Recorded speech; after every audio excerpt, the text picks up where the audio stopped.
Welcome to துளிர் channel. இந்த வீடியோவில் நம்ம என்ன பார்க்க போகிறோன்னா, காடை கிரேவி எப்படி செய்கிறதுன்னு பார்க்கலாம். இட்லி, தோசை, சப்பாத்தி, ரைஸ் கூடலாம் சேர்த்து சாப்பிட்றதுக்கு அவ்வளோ சூப்பராக இருக்கும். வாங்க இந்த காடை கிரேவியை எப்படி செய்கிறதுன்னு பார்க்கலாம். இந்த கிரேவி செய்கிறதுக்கு 1/4 கப் தேங்காய் கூட 1 டீஸ்பூன் சோம்பு சேர்த்து நல்லா பேஸ்ட்டாக அரைச்சி எடுத்துக்கலாம். ஒரு குக்கரில் 2 ஸ்பூன் எண்ணெய் சேர்த்துக்கலாம்.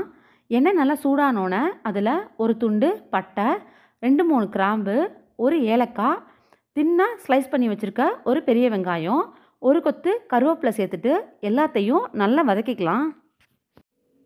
1 டீஸ்பூன் இஞ்சி பூண்டு பேஸ்ட்டு சேர்த்துட்டு அதோட பச்சை வாசனை போகிற வரைக்கும் நல்லா வதக்கிக்கலாம். கூடவே ஒரு தக்காளியை கட் பண்ணி சேர்த்துட்டு அதையும் நல்லா வதக்கிக்கலாம். இந்த கிரேவிக்கு தேவையான மசாலா எல்லாத்தையும் இப்போ ஆட் பண்ணிக்கலாம். 2 ஸ்பூன் மிளகாய்த்தூள், இது நல்ல காரமான மிளகாய்த்தூள், அதனால் 2 ஸ்பூன் சேர்த்துருக்கேன். நீங்கள் உங்கள் காரத்துக்கு தகுந்த மாதிரி சேர்த்துக்கோங்க. 1 ஸ்பூன் மல்லித்தூள், 1 டீஸ்பூன் ஜீரகத்தூள், 1 teaspoon சோம்புத்தூள், 1 spoon garam masala, 2 spoon தயிர் சேர்த்துக்கலாம். நம்ம சேர்த்த மசாலாலேருந்து எண்ணெய் நல்லா பிரிஞ்சு வரணும். அப்போ தான் கிரேவி நல்ல டேஸ்ட்டாக இருக்கும். அது வரைக்கும் நல்லா வதக்கி விட்டுக்கலாம்.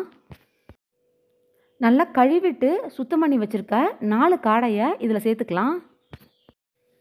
நம்ம அரைச்சி வச்சுருக்க தேங்காய் விழுதை இதில் சேர்த்துட்டு இந்த கிரேவிக்கு தேவையான அளவுக்கு தண்ணியும் உப்பையும் ஆட் பண்ணிக்கலாம். கூடவே 1 ஸ்பூன் சிக்கன் மசாலாவும் சேர்த்துக்கலாம். எல்லாத்தையும் நல்லா கலந்து விட்டுட்டு உப்பு காரம் எல்லாமே சரியாக இருக்கான்னு செக் பண்ணிக்கலாம். இப்போ குக்கரை மூடி ஹை ஃப்ளேம்லேயே 2 விசில் வச்சு எடுத்துக்கலாம். விசில் வந்துருச்சு. இப்போ குக்கரை திறந்து காடை கிரேவி எப்படி வந்திருக்குன்னு பார்க்கலாம்.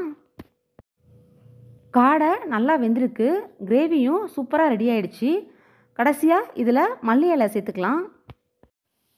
அவ்வளோதான், காரசாரமாக காடை கிரேவி சூப்பராக ரெடி ஆகிருக்கு. இதை நீங்களும் உங்கள் வீட்டில் செஞ்சு பார்த்துட்டு எப்படி இருக்குன்னு கமெண்ட்டில் சொல்லுங்கள். இந்த வீடியோ உங்களுக்கு பிடிச்சிருந்ததுன்னா லைக் பண்ணிக்கோங்க. மறக்காமல் சப்ஸ்கிரைப் பண்ணிவிட்டு பெல் பட்டனையும் அழுத்திக்கோங்க. தேங்க்யூ.